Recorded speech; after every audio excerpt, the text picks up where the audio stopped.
Welcome, everybody, to this week's episode of the Power of Women podcast. I am, of course, your host, Tessa the Starseed, joined by the delectable Tori Jae. In this beat. And in this week's episode, can you imagine, first of all, we've only got like one more episode to the season finale. Again, like, season 2 has flown by. It's crazy. Gosh, guys. I'm excited. It's flying by. I'm excited. I know. Excited. About to kind of break. But, right. bring you, like, think about fantastic topics to bring you. Mm-hmm. But, so today's episode, we're discussing, I guess, struggle love. You could call it struggle love. So I'll give you a bit of background. I was talking to a friend of mine on social media. She sent me a post, and it was the post that the New York Times posted. They have like a love section apparently that they do, where they post like touching love stories. And of course, obviously, whenever they post like the white love stories, it's, you know, a cliche fairy tale kind of love story. But this particular love story, they post a black couple, and their love story was, their first date was, the man and woman, the first date was in Popeyes car park. And when she met him, she was really excited to meet him, and she told him straight away, you know, we addressed this in the last episode, didn't we, or the one before that, how weird it is to kind of meet somebody and instantaneously you're saying, I want to marry you. Like, it's a bit unhinged, you know. But so she sees him and she's telling him straight away, you know, we fit, we align so much, like, I want to spend the rest of my life with you. And he, of course, like he said, he of course was not convinced. He was talking to 6 other people at the same time that he was talking to her. In fact, he'd cancelled on her twice. This was the 3rd time he finally agreed to meet her.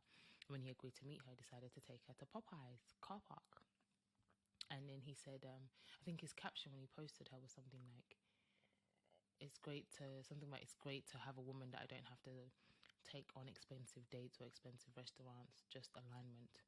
I just thought, with your lazy ass, first of all, like, you are so lazy, you don't want to put any effort in, and then you also think that she doesn't deserve romance. Because it's not about whether or not you think it's valuable, but everybody loves romance. You know what I mean? Like, everybody would love to experience romance in their lives. So don't cheapen me out. Don't, like, why have you got me over here? You're taking me to Popeyes. But the other 5 women that you were dating, I know you weren't taking them to Popeyes. So obviously, because, and I feel like the New York Times posted it, obviously, and then said it was a great love story. Yeah, you would post that for black people, black women in particular, because we're the ones who are always told to accept struggle love. How many times have you seen those videos on Instagram? And they're asking loads of different women, black, white, Latina, whatever, everybody, you know, if they would date a man without money. And all the other races are very quick to say, no, I'm not going to look after him, no, with chest, with no kind of shame. But all the women that said, yes, they would, and, you know, it's not about that, they would stick around, is the black woman. Because she's been taught that that's what makes her a good woman. To constantly tolerate less than, take less than, because people are human. So get off your high horse, but no one gets off their high horse for her. We are held to such impossibly high standards. But heaven forbid we require and hold men to the same standards in which they ask of us. Do you know what I mean? Because you see a man who says, my woman has to have this, and this. Nobody calls him a gold digger. Nobody tells him that his standards are too high. I mean, it's the norm. But if a woman, heaven forbid, has standards, she can't have any standards, not even in relationships. Like, people will know that she's in a toxic relationship. People will know that the man is cheating on her, he's abusive to her, or he's just not loving on her. You know, like, he's emotionally abusive. Because when they're not loving on you either, and when I say loving on you, that's, I mean, creating a loving environment for you daily, you don't feel loved, right? That in itself, that's an emotional type of abuse as well. Who wants to be in a relationship and feel alone and feel not loved? And people will know that and tell you to still stay and tolerate it. You know, because, I mean, you can take it. That's what the black woman is good for, you know. Never really having the real thing, just settle. Yeah, no, I completely agree with you. I realized that, and it wasn't something I think I realized from young. I think it's something that I've started to notice in my recent years, and ever since I started really growing as a person. I realize that specifically when it comes to Black women, you are expected to accept less in relationships or in general in life. You know, being in the position we're in and being the complete opposite of white supremacy, you know what I mean? Right. Like, you're expected in all facets of your life to accept less. And particularly when you're talking about relationships, right? The world already views us like we're the bottom of this totem pole, right? So it's like, you just be happy that you even have a man. It don't matter what he look like, what he got going on, how much money he make. Isn't that what Kevin Samuels was saying? It don't matter if you make more money than him. It don't matter what he got this. It's always, you know, this constant reinforcement about what we're worth, you know, and what we should accept in life. And I think it's always been like that. I'm positive it's always been like that. But when I was younger, I think a lot of that, it wasn't so obvious. You know, when you haven't really gone on that journey to see the world for what it is, understand patriarchy, understand white supremacy, really understand yourself, you just take it on. You take that programming on, like, oh, this is how life is, and this is what you're supposed to deal with as a woman, and sometimes things happen, or sometimes people are not perfect, or, you know, you hear these things, and you internalize it, and you just move every day subconsciously, doing things that reinforce that you have absolutely no value, not in work, not in society, and definitely not in relationships, right? And it's almost like everybody gets this uncomfortable, you know, feeling. They get this anger builds up inside of people when you have a Black woman that is actually living her life and enjoying herself and, like, making herself happy and defining for herself what that looks like. It just builds up and triggers this anger in people. And God forbid you sit there and say what it is that you want, especially out of a relationship. Like, don't come out here, you know, demanding, having standards. Yeah, don't demand anything. Like, who are you? Standards. You're a Black woman. You mean nothing, you know? And right. I think that realizing that that's really how the world sees us, and being conscious of that, it allows me to catch it in every little way around me.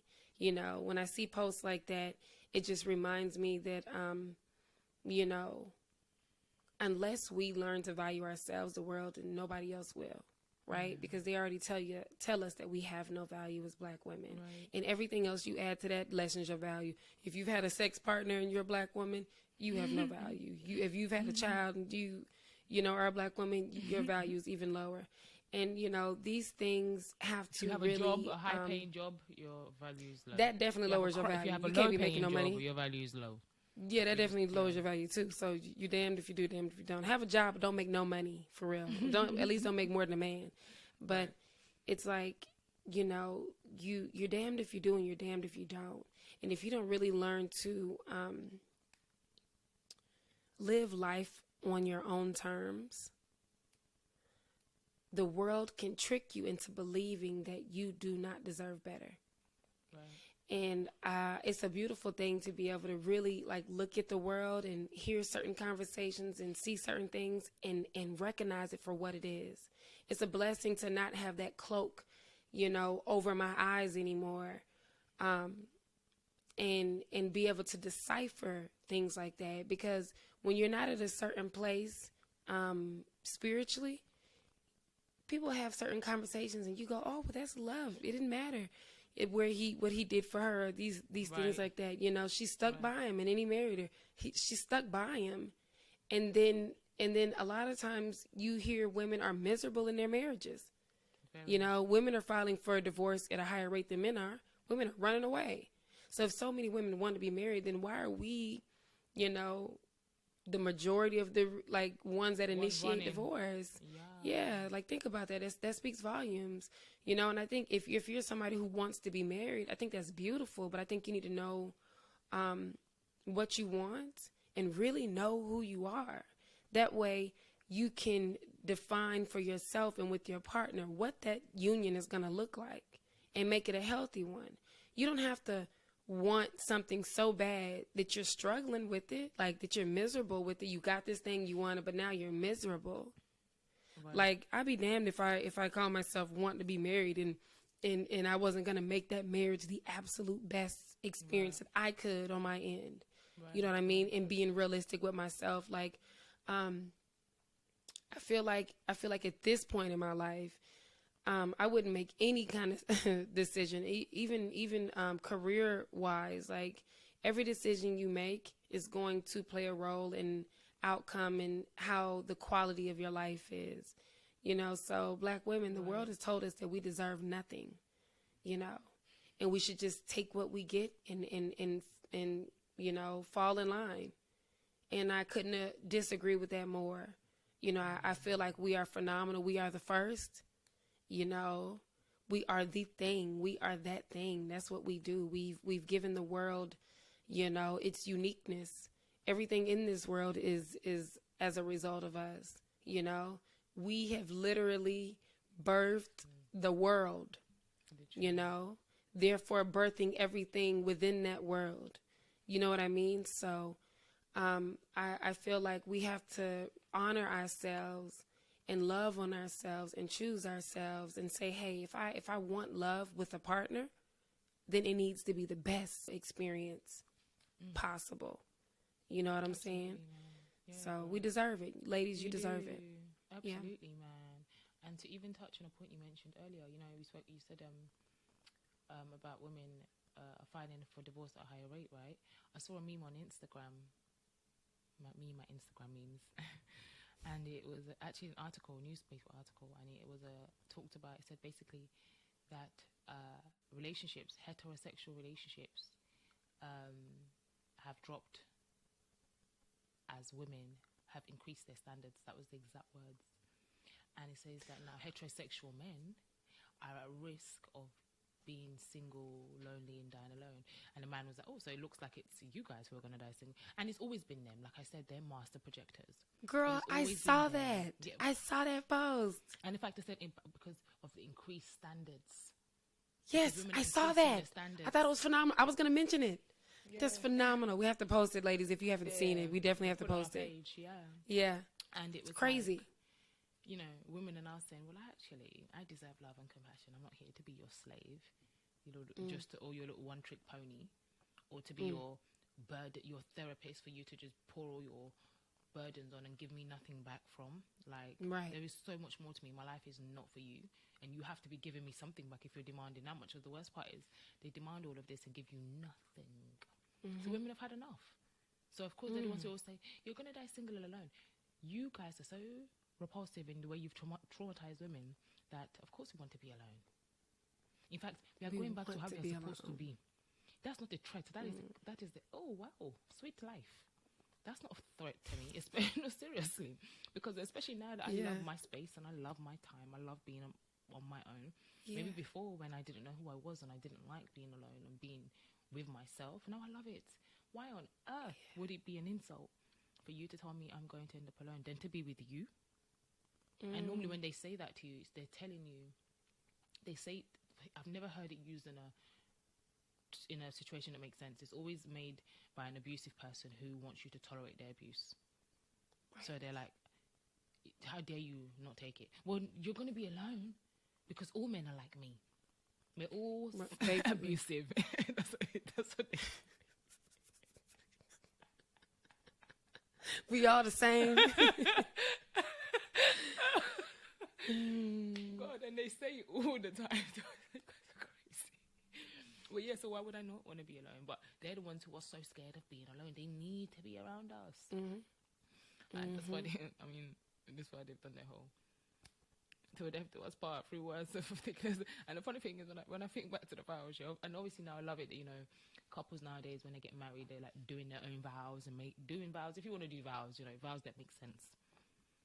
Not the vows that those vows I'm sure were written by a man. There's just so much that I know men have, like when you hear them, you know, because it was literally a prison for a woman. So, you know, for better and for worse. And if you don't want to say for better and for worse, you're a terrible woman. How dare you not want to struggle love? If you say, I mean, I'm not trying to go through the worst times with you. They're looking at you like, So you're not going to ride for me? I'm not riding any goddamn way with you. You're very stupid. Go and find somebody else to ride with you. Like, and I'm not a bad person for not wanting to ride with you. I'm not going to be your struggle monger. Like, I've had enough of it. I want a soft, peaceful life. And I want reciprocal, easy love. Do you know what I mean? But no, we should be for better, for worse, to death do us part. No. No worst. There's no worse. I don't care. I'm not doing it. Absolutely not. And that's what makes them. And then they say that to you. Why? But I'm just going for a rough patch. I need you. No, rough patches. But, you know, women go through rough patches all the time that nobody acknowledges. And they have nobody to be them. Oftentimes, they're in relationships going through rough patches on their own. You don't want to offer her any support. Right. But she's constantly your crutch. You're constantly going through a rough patch. In fact, she's probably sponsoring you as well. Because society says that she should. No, we don't need to have struggle love, man. You don't need to, like... And then it's funny because they say that we're the ones who are gold diggers and that we date... that we're gold diggers, we're looking for men with money. Meanwhile, it's a lie. No, honestly. Because I'm like, how many women really are even truly gold? First of all, I am a gold digger. You must be goddamn mad if you think I'm going to dig for bronze or plastic or copper or what, or wood. I want to, in fact, I'm a diamond digger. I'm a diamond digger. Bro, I'm a diamond digger. Blood clot. That's their problem. Don't none of them got any diamonds. That's why so they get mad. They're like, oh my God. And these times, you What's don't she even digging have a for pot to diamonds? piss in. I don't even got no diamonds. I swear. That crosses Come me over out. here. Come over here and dig for wood. In fact, I don't know what to call Right. them. I don't know. What's the metal that's useless? I don't want to call it wood. Give me something else. Yeah, whatever that is. That's come over here to me. Tolerate me. And they do that a lot. It's the same thing when it's like, oh, well, you know. I mean, you're just too picky. What do you mean by too picky? Like, and it's never, I very hear, well, sometimes I hear them say that to men. But again, men's pickiness is always dumb shit as well. And we never know of substance. Because obviously with men, a lot of the times, they don't really have to worry about being abused by women. Not to say that they don't. There are very abusive women out there, I do know. But for the most part, a man doesn't have to worry about these things or red flags that we be seeing in them. They're just looking for the one who's going to bend over the backwards the most for them. Really, those are their standards. Like, what are they looking for? Because you're not going to find a woman that's going to be, well, you know, but for the most part, you're not going to say, okay, she's going to be a cheat, she's going to be narcissistic, she's going to be manipulative, she's going to be abusive. You ain't even worry about that. When you're looking for your wife or someone to be with, you're looking for somebody that basically, a lot of them caters to your every need. Or that will just, you know, just small things, not the deep things that we as women have to consider when we're looking for partners in order to make sure that our mental state of mind remains. Because oftentimes when women unionize with men, our mental health goes down drastically because it just turns into a bloody... your mental health, I think they just start to play football with it, you know. Like, they do it from a young age, you know. Yeah, I think so. It just starts to drive you mad. Like, you start to question yourself. Like, I don't think there's anybody that's not been in a relationship where they felt like their sanity was a bit at one point like, is this boy, am I mad? Like, what are you, is there something going on? That's their It's world. toxic. You know what it feels like? It feels like you know when you're at a point in a relationship when you realize like, oh, this ain't gonna work. And you like turn off completely. Like not those early, you know, issues you have in relationships where you going back and forth, you still want to be there. I mean, when you done. That feeling when you are done. You're like, okay, I've made up my mind. You just the person, you don't even look at them. They don't even look the same. They don't even be as attractive. You're like, oh my God, who is this?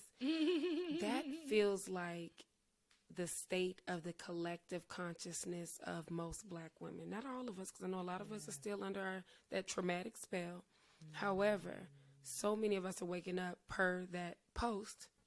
You know what I mean? Like, that's a great example. So many of us are just setting the bar where it should have been. And undoing, you know, all of this past, like, indoctrination and really defining for ourselves what our life is going to look like for the first time in generations. You know what I'm saying? Like, we're saying, no, finally, finally, that I have a few rights in this world. A couple, just a couple.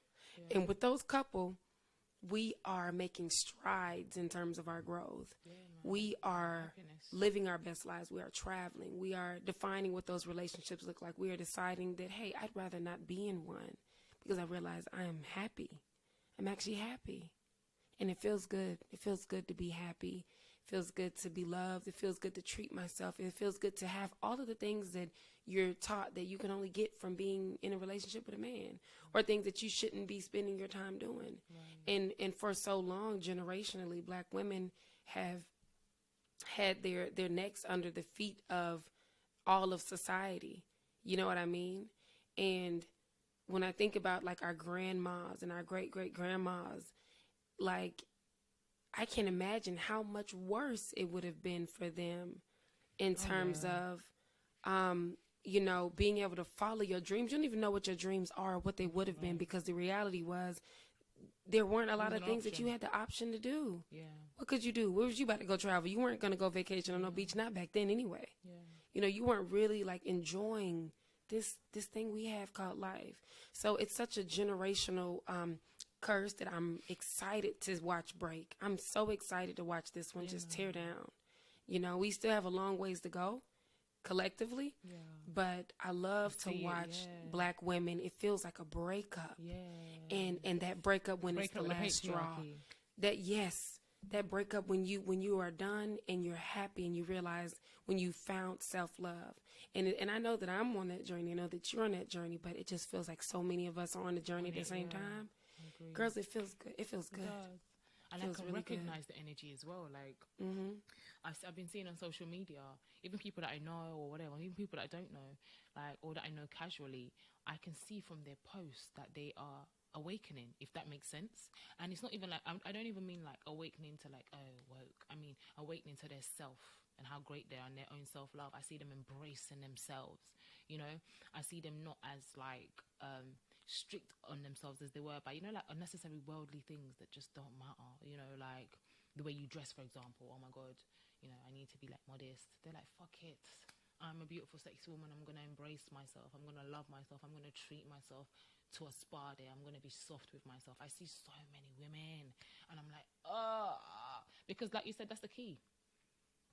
That self-love is literally the key to this right now. Like once that, because when you know who you are and what you like, when you treat yourself, you bask in that self-love on a regular basis. The minute anybody comes to offer you something that even remotely does not align with that, you're like, absolutely not. You spot it and you're like, no, bye. Like it doesn't even stay. It doesn't last in your frequency, because your frequency just kind of, it creates static, so it goes away from you. You can't merge. Your body you just won't allow it, because you know who you are and you know what you like. Whereas if you're not sure, you're just dilly-dallying, you know, you're thinking to yourself, this isn't what I want, but I don't actually know what I want. You know, I know it's just not this. So then you just continue to think, okay, well, maybe this person will get better. Or, you know, maybe I should, maybe I'm being too, I hear that a lot, I'm being too picky or I'm being too harsh. No, you're not. You're allowed to have standards. Why are you not allowed to have standards? Like, why again is your feelings not invalid? Especially with who you're going to spend time with, or you're going to call yourself, you're saying you're in a relationship with. It's an important aspect of you. You can't just go into that lightly, you know? Like, so don't let these men shame you out of, like, having your standards. Keep them high, ladies. I know we're doing it anyway, because I see it on social media, despite what's, you know, we see some of the other women, despite, you know, the counter propaganda by the patriarchy and their minions to tell us that, you know, our role is in the kitchen and in their bed. I see a lot of us saying, nah, G, you're lying. And that's why they're getting so mad. And this is why their movements are they're getting stronger with their movements, because they're like, no, you ladies are not allowed to wake up. You need to sit back down. But we won't. We won't sit down. Yeah. It's awakening. It's beautiful. And it's just going to get bigger and bigger, man. Like, it is. That's when the world will reset. When the Black woman finally wakes up. Yeah, we are going into it. It's quite clear that I see it everywhere. The world is going to reset. Yeah. I'm like, yes, like women are really waking up when they're saying enough is enough. And like, and women are brilliant, phenomenal, like powerful, just bosses. that have been sleeping, like sleeping giants, you know?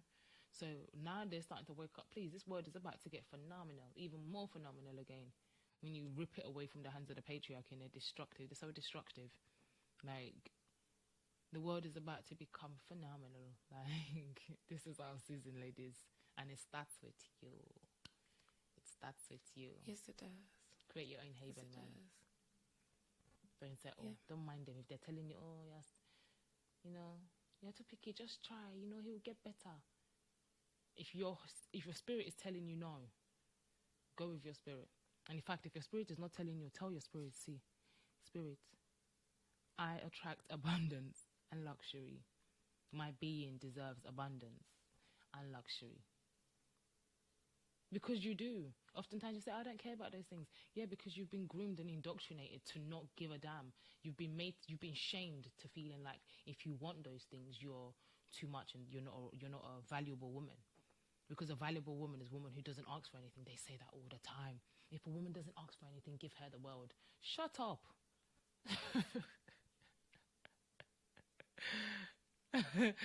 If a woman doesn't ask for anything, give her the world. What? I will ask for what I want. And they still don't do it then. And they don't. They just, what all that Girl, does you go is into that relationship as humble as you want to. He will give you nothing. your mouth will be, in fact, you just be there hungry and your mouth will be His other woman will have it all. And he will give it to them, girl. I promise you, he'll give it to them. While you're the good girl getting nothing because you're being reasonable, quote unquote. Fuck that, man. Ask for what you want, and if they're not giving it to you, then it's okay to say, well, let me find someone else who can give it to me. Don't feel bad about it. Like, for God's sake, let women have standards. Not women, let black women, because that's what we're talking about with this. Because, like we said, white women are allowed to have standards. All other races, they have standards. Like, there was a video the other day of this Italian girl with her uncle, and she was telling her uncle how she went on a date with a guy, and the guy made her pay, and her uncle was livid. I was like, what the hell? What do you mean? So he goes, you're stupid too. So you paid? Right. Why would you be going out with somebody like that? Like, who does that? He couldn't understand it. But in the black community, we're told that we're supposed to accept things like that. You know what I mean? Like, women don't do that. And they will tell you, women of other races, shut your mouth. You're gaslighting me right now, because women of other races do not tolerate the same struggle love the black women do. We are the ones who bend over backwards the most, and then you make out like it's just gaslighting, you know. So terrible. Like, we're so underappreciated for everything that we do, you know, and how much of a backbone we are, like, completely unappreciated. They're comparing me to all of these other women from different races when you know that we do the same, in fact, more, you know? Like, it's never enough. It's never enough. Exactly. Like, and then you go over to those other women and other races and you give them everything. Like, you give them everything. You be opening doors for them. You're romantic all of a sudden. Like, he'd be a whole nother nigga. Because, yeah, when you're with a white woman, you're so much, like, calmer. It's like you see femininity, but when you see a black woman, you don't see womanhood. You see a womanhood that you despise. Like, they see it as it's like a challenge to them. You're challenging their energy and they don't like it. Or at least that's how I've always felt, you know. And I know it sounds weird, but from a very young age, since I was young, I just felt that men were skeptical around my energy. I couldn't explain it. From young, even though, like, they're so attracted to it, it's weird, it's odd. They love to, like, they like little bees to buzz around, but they also are very skeptical. They're wary of it. Like, they don't know what I'm gonna do, or they're just wary of me.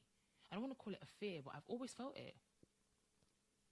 They just, I don't know. I can't remember why I made that point. What was the point? For God's sake. God's sake. My brain kept trying to go back and I was like, shit.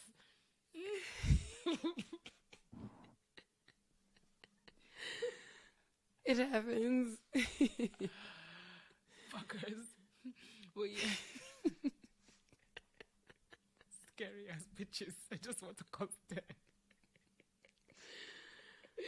Oh, man. But anyway, no, seriously.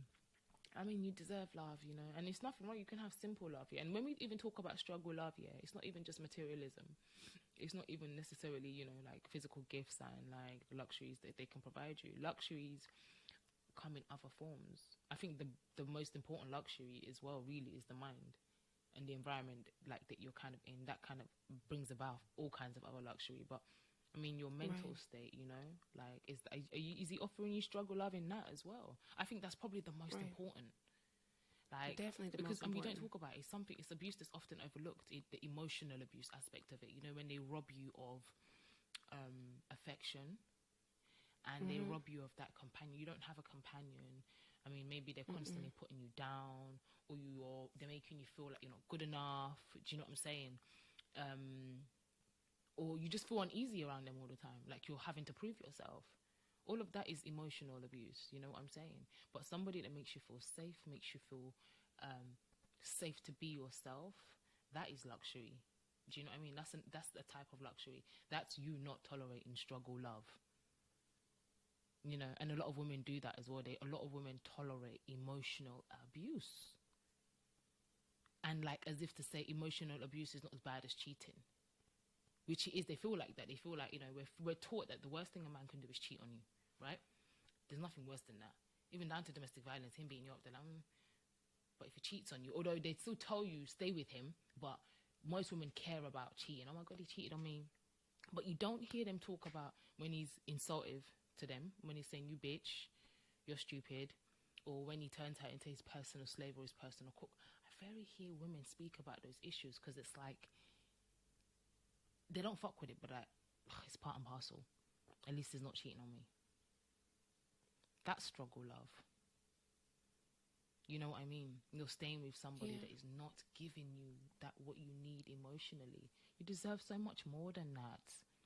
I beg, I just feel like we are too. Like, my friend, I was tweeted the other day, and I actually said it as well. I said, at this stage in my life, yeah, and it's not even me being arrogant or egotistical or anything like that, yeah, I know I can put my hand on my heart. There's a lot of things I cannot put my hand on my heart and say because I've learned the hard way.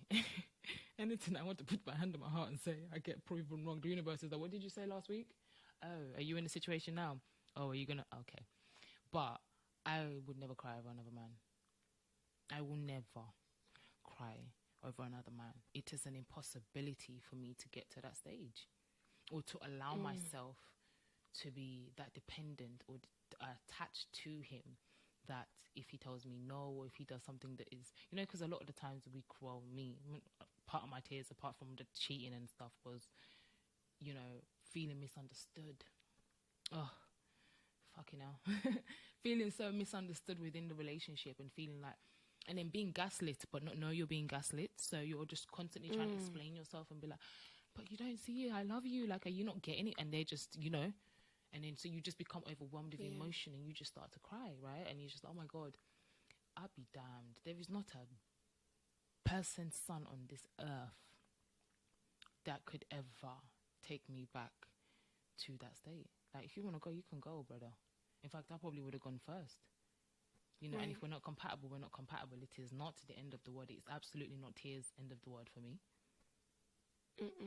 You know? And I would rather that than struggling away with you. Like, I'm not. There's no way you're going to give me the bare minimum love, you know, especially that emotional. I think it's so important. Like, I need somebody that doesn't insult me as a joke every day. You know, they're the ones that they just have nothing. They just want to, oh, what are you wearing? Look at your hair. Oh, you're so stupid. Oh, you can't do anything. You know, just those are huge. I will not. That's struggle love for me. I beg. For what? If you have a problem with compliments, or you were raised in an environment where you don't understand love in words, that's fine, but I'm not going to be your punching bag while you learn how to give me what I need. I'm not taking that struggle love. You know, we need to address that as women as well. Like, I feel like we don't talk about, when we're talking about abusive relationships, we're often talking about the cheaters and the physical violence. We don't talk about the ones who are just subtly worthless, you know? Subtly break down your spirit, subtly break down your morale. You know what I mean? Like, with negative comments constantly. They have nothing positive to say. Or if you're around them, you're constantly there's something always wrong. You're always babying them. Like, some people just like that attention of, oh, what's wrong? And there's always something. You never hear good news. Is that what, no, honestly, you never hear good news. It's always negative news. Like, is that what you really want? You want to be around that? No. All of that to me is struggle love as well. You don't need that. And then people be like, oh, Tess, you're being a bitch because life is not perfect. And no, life is not perfect. But like I'm saying, why is it black women that should always be the tolerant ones? Go and find somebody like you that has the same problems then. Don't come and find me and match my head with it. I've done my fair share. Bye-bye. I completely agree. And I the only thing I want to leave you ladies with is to say, make your peace your priority. Because my peace is my priority at this stage. Right now, at this point in my life, this level of growth, my peace is my priority. And say no to struggle love, ladies. That's all I got to say. Say no to struggle love.